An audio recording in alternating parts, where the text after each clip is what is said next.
and welcome to the Confusion to Clarity podcast. This podcast is for anybody who needs that reminder that they really are capable of achieving amazing things. Each week, we will be diving deep into all things mindset, manifestation, and spirituality. Hosted by me, Natalie, a clinical hypnotherapist, psychotherapist, coach, mum, and lover of all things mindset and manifestation. When listening, I want to give you a break from reality. I'm going to share with you the tools and techniques that you need to make your goals reality so you can stop playing small. Hello and welcome back to the Confusion to Clarity podcast. I hope you're all well and have had an amazing week and also a wonderful Easter. Hopefully you had some time off and the weather has been good where you are. Here we have had some beautiful early spring days.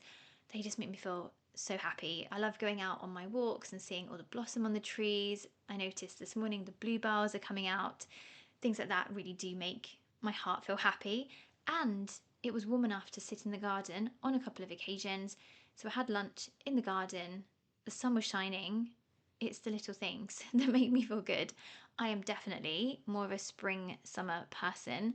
I just, love the lighter mornings. Everything about it just makes me feel so much brighter and happier. Also, my children have been on the Easter holiday break, which just gives me such a break from the normal routine of the crazy busyness. Yes, it has different challenges when they're off. I do have to step into my Uber driver role and drive them around everywhere.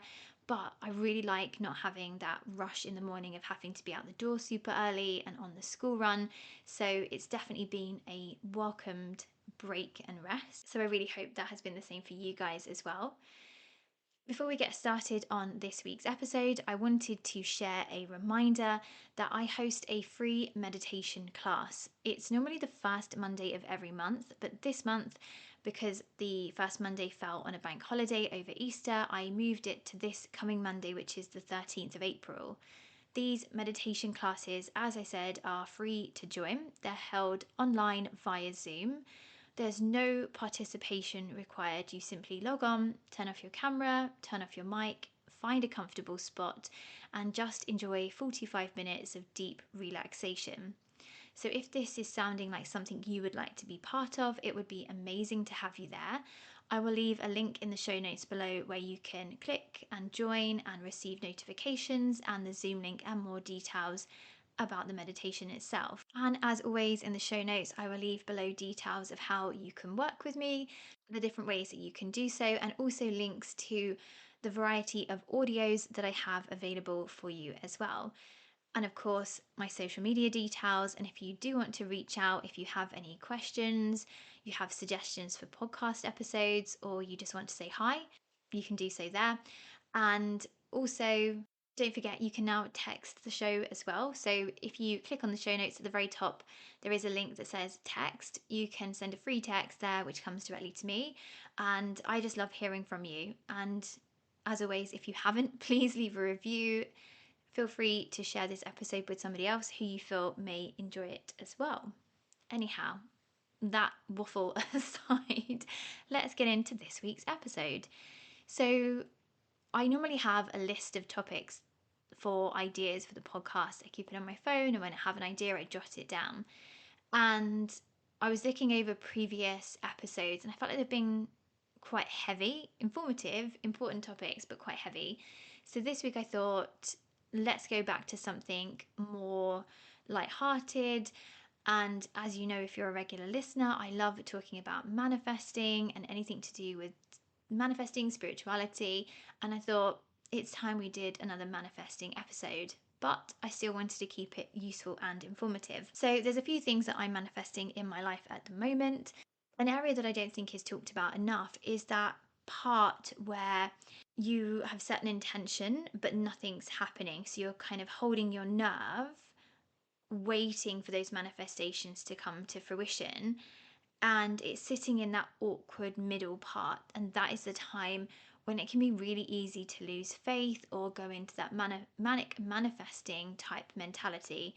So this week's episode is all about keeping the faith in that middle section so that you are knowing and trusting what you want to call in is yours, staying aligned, staying in that good high vibe state. Because this is a really frustrating place to be when life still looks the same, your circumstances haven't shifted, and there's no real evidence that anything is quote unquote working.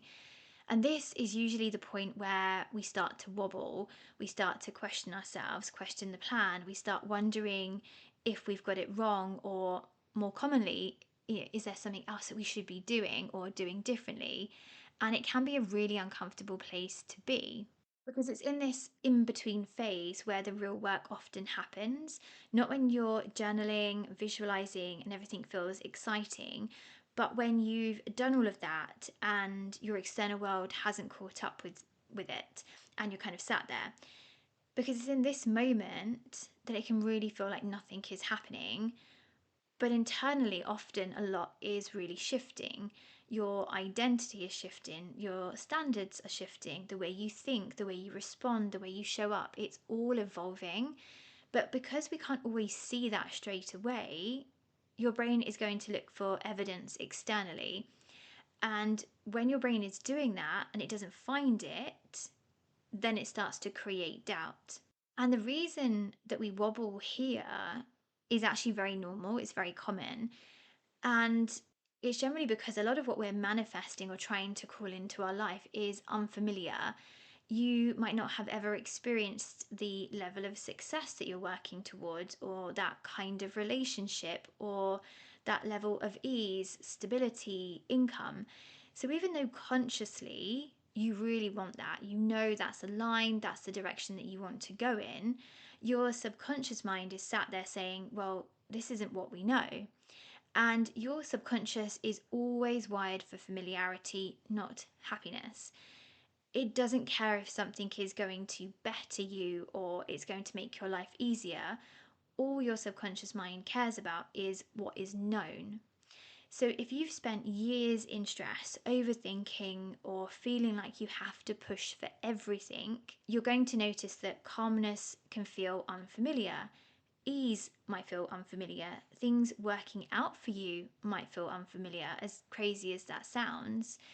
But what it is your nervous system is trying to pull you back to that familiarity, pull you back to what it recognizes, even if that's the very thing you're trying to move away from. And it's in this space where it can feel really frustrating. It's almost like this tug of war in your mind between where you want to go and your subconscious trying to pull you back and keep you in that safety, that familiarity. And it can feel frustrating because consciously, as I was just saying, you're thinking, why would I want to go back to this old way of being? Why would I choose to struggle? Why does it feel harder to move forwards than to stay where I am? And it can really make you doubt yourself. But it's not that you want to stay stuck. It's not that you're choosing to be there and succumbing to it and going, oh, it's just, it is what it is. It's that part of you that feels safer there. So you end up, as I said, in this tug of war in your mind. One part of you is expanding, growing, wanting more, and then the other part is tightening, it's holding on, it's trying to keep you in the same place, it's pulling you back in that other direction. And that tension is often what people label as I'm confused, when actually it is just growth. And identifying this is so powerful because when we have that awareness of what's going on, of our actions and our thoughts, that's when we can begin to take back control. So, this is the reframe I really want you to take from this. The wobble that you feel, it doesn't mean that it's not working. It means that you're stretching beyond what is familiar. You're in that space between who you've been and who you are becoming. And that space is naturally going to feel uncertain at times because it's not what you're used to. This is where I think people can be really, really hard on themselves. They think that they should be positive all of the time. They think they should feel certain. They think, oh, if I wobble, then somehow I've ruined the process. But in fact, that's not how it works. You are allowed to have days where you feel unsure. You're allowed to feel a little bit off. But what matters is that you don't let that moment turn into a complete change of direction. As I said, it's bringing your conscious awareness and going, oh, okay, I can see what's happening here. Is it my subconscious trying to pull me back to that place of familiarity? it doesn't want me to change. It feels uncomfortable. It feels unfamiliar. So instead of fighting those feelings, this is actually what helps. As I was just saying, you honor your emotions first of all, not bypass them, not suppress them, and actually name what's coming up. And this is important to do outside of manifesting as well, even if that's not something you are interested in.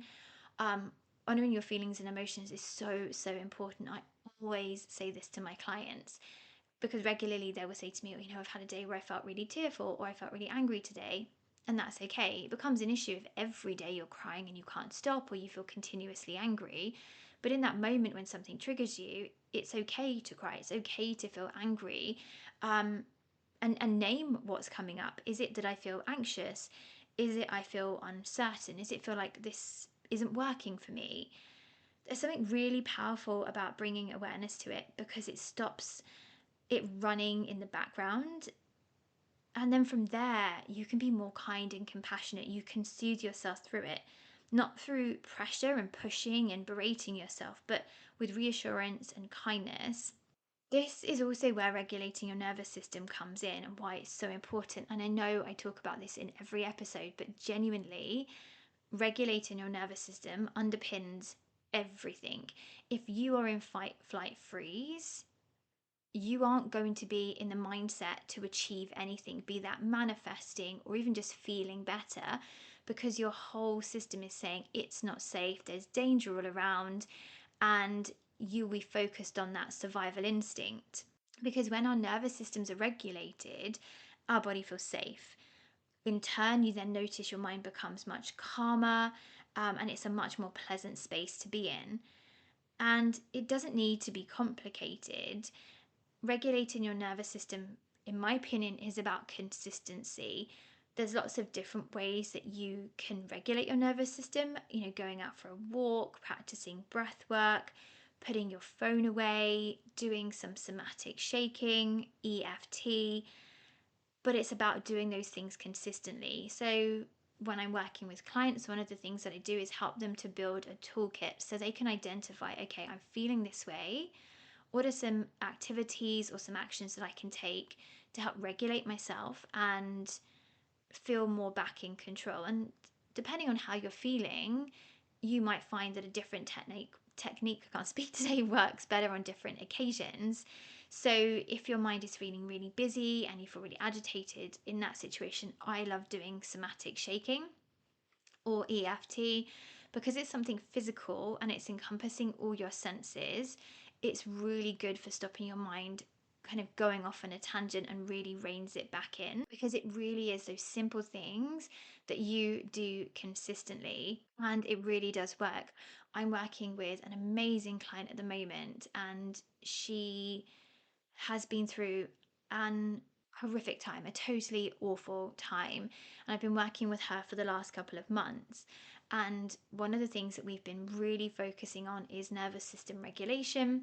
So she can help navigate the trials and tribulations that she's facing in her current reality. And I had a session with her this week, and she still has so much going on, but she has been so diligent in the nervous system regulation work, showing up for sessions. She's been so consistent with her mindset routine that even though there is still so much going on, she's in a much more calm, level headed space.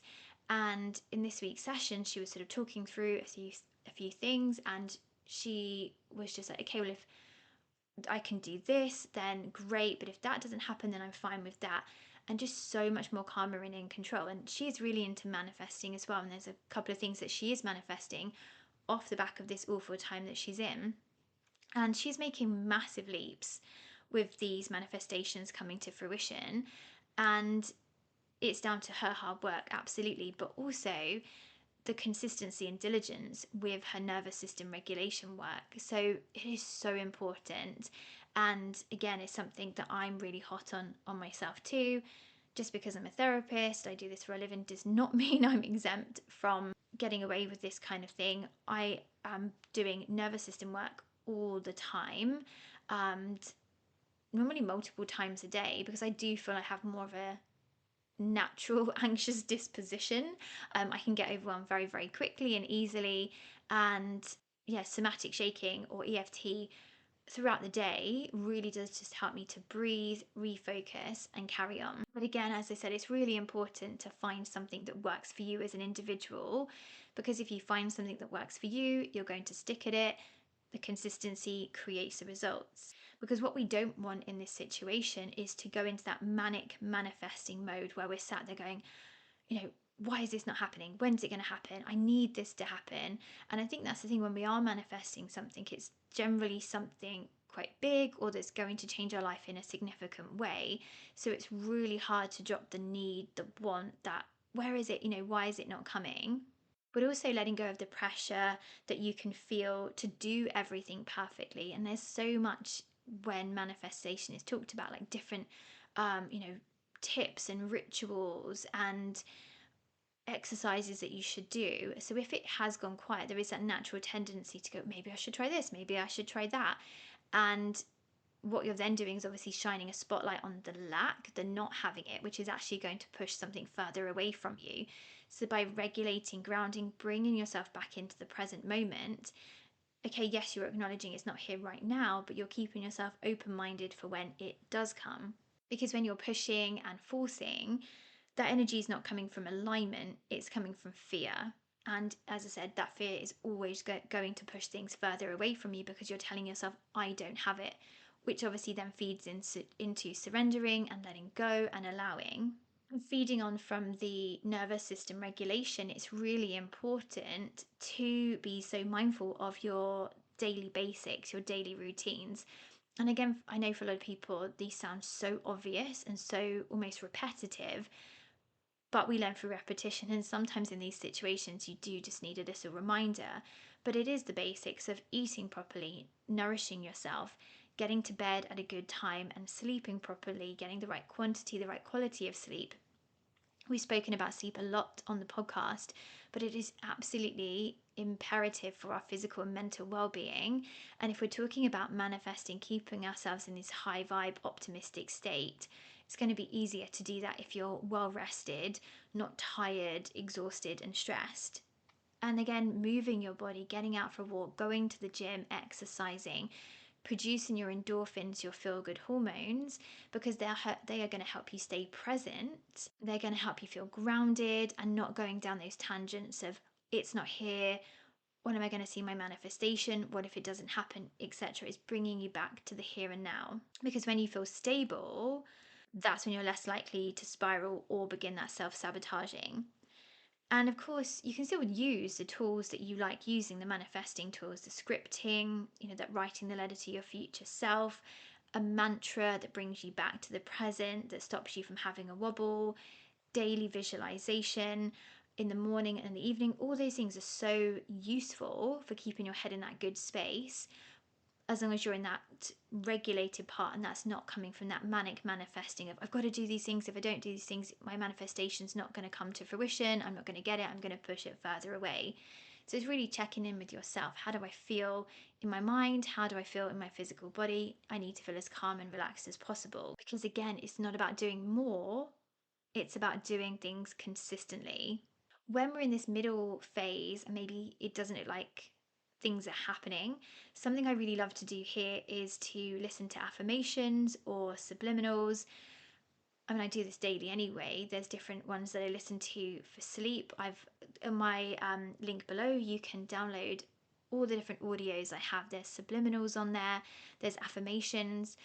On that page where you can purchase my audios on Pensite, I forgot the name of it then, I have some audios which I call reality reminders. I really like using these. They're kind of a scripting letter meets affirmations, and they're talking into reality how you want to be and feel, but it's done in sort of a conversational way. So they're really easy to listen to.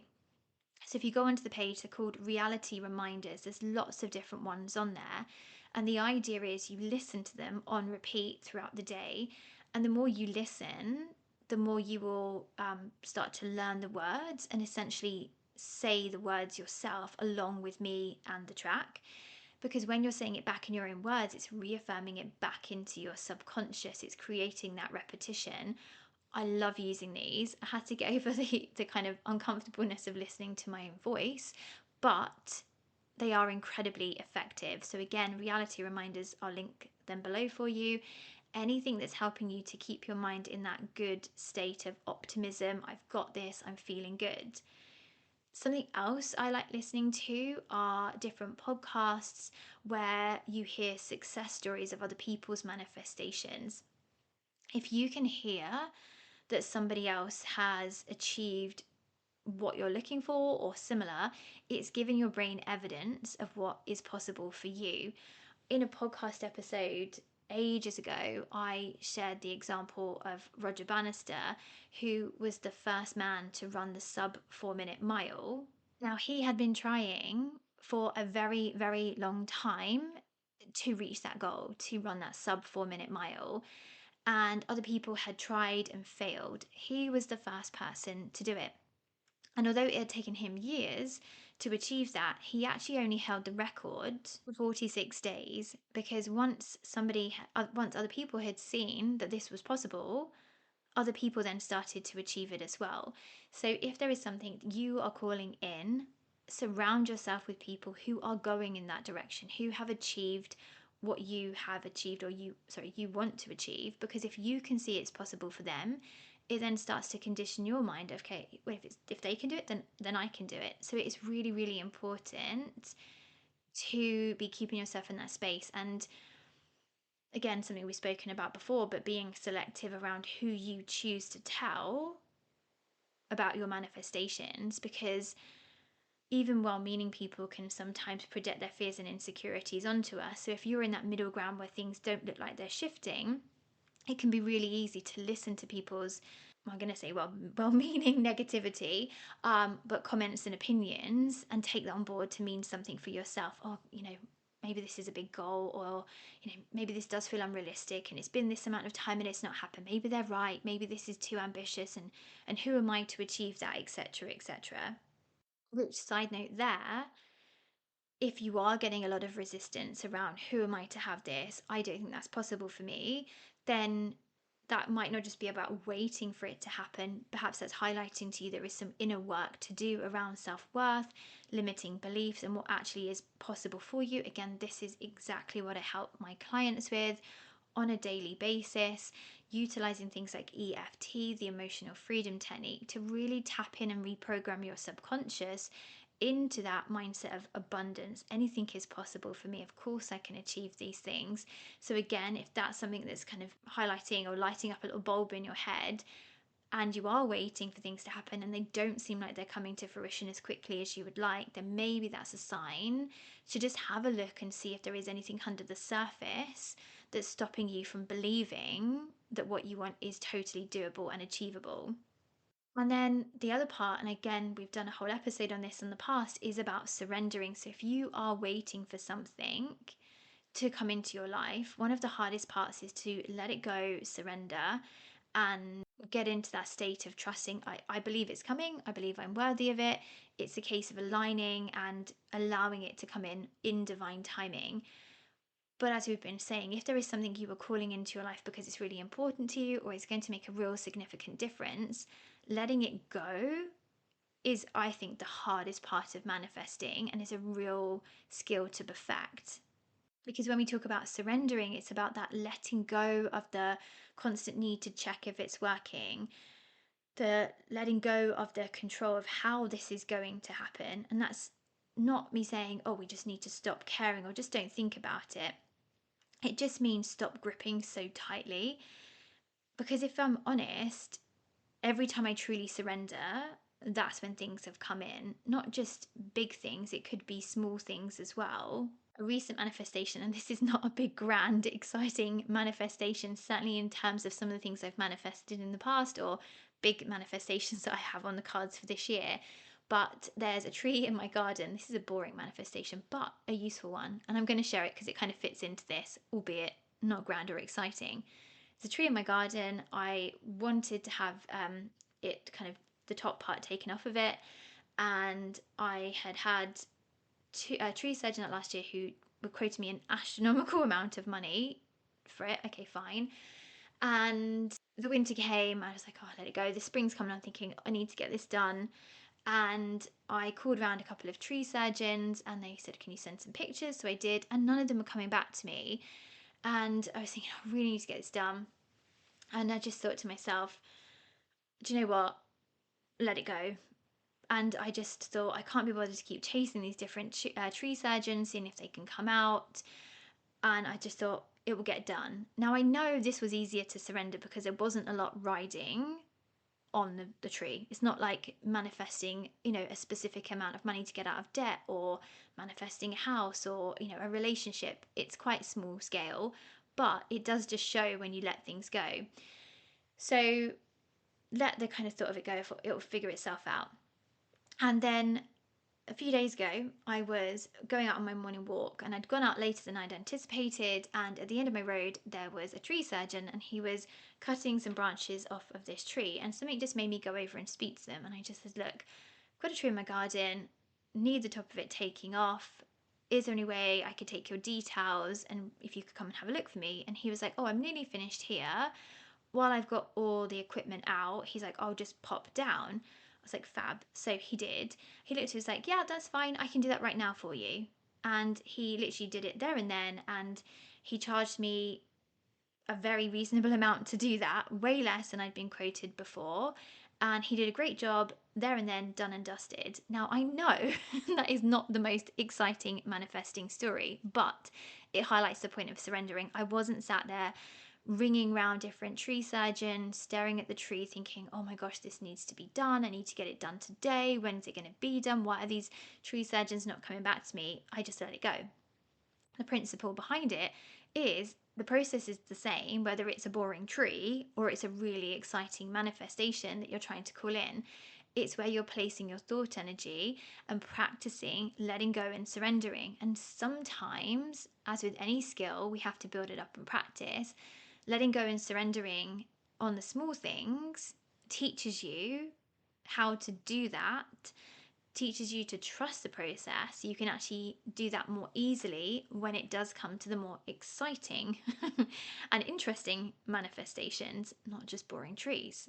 But that said, I am glad it's been trimmed. It is a tick off of my mental to-do list, my admin list, and it frees up more space to think about much more exciting manifesting stories and examples. So maybe next episode I will have a more exciting story to share. But nonetheless, that is a manifestation, and I do believe it was the surrendering of just like, fuck it, let it go, it will happen, it will work itself out. Because really, with surrendering, it's not about doing nothing, kind of contradicting what I've said. It's not about just saying, oh, fuck it, I don't care, I'm just gonna let this go, I don't care anymore. It's saying, I care, but continuously fixating and focusing on it is shining a spotlight. It's taking my attention away from everything else. I just need to dim the focus a little bit, focus on what is going well in my life. Again, where gratitude comes in, work on feeling good, and just hold on to it, but kind of loosely. And also giving yourself that trust that I am doing enough. And if you are being consistent, if you're looking after your mind, if you're doing all the kind of daily things that we've spoken about, you can reassure yourself, well, I am doing enough. It's a timing situation. It all comes back to balance, which is the key for anything, isn't it? So if you're listening to this and you are in an in-between phase right now, I want to remind you that this is completely normal. You are not alone. And when you've decided what you want, you're doing the work, but yeah, it doesn't seem to be happening. The reminder again, not to abandon yourself here, not that you're off track. It's not that you're not doing it right. You're just in that part where everything hasn't finally caught up. And this is where holding your nerve, keeping the faith, really comes in. So I hope that episode has helped. I hope you found it useful. I hope my very exciting tree manifesting story has helped motivate you to achieve all your big manifestation goals. And I will be back soon with some more exciting manifesting stories. But yeah, I really hope you've enjoyed this episode. And as I said at the start, please leave a review. Please share it with other people who you feel may enjoy it as well. Share your manifesting stories. That would be a really good episode, to share other people's manifestations. Okay, there's an idea. I'm thinking out loud. If you have a manifesting story that you want to share that's going to help inspire anybody else, send me a message, either a text or from the details below. And if you're happy to, obviously confidentially, I will share your story. I think that would be a really interesting episode, talking about different manifestations. And maybe you could find a story that could rival the excitement and the huge manifestation of having a tree trimmed. So until then, have an amazing week, and I look forward to speaking to you all again soon.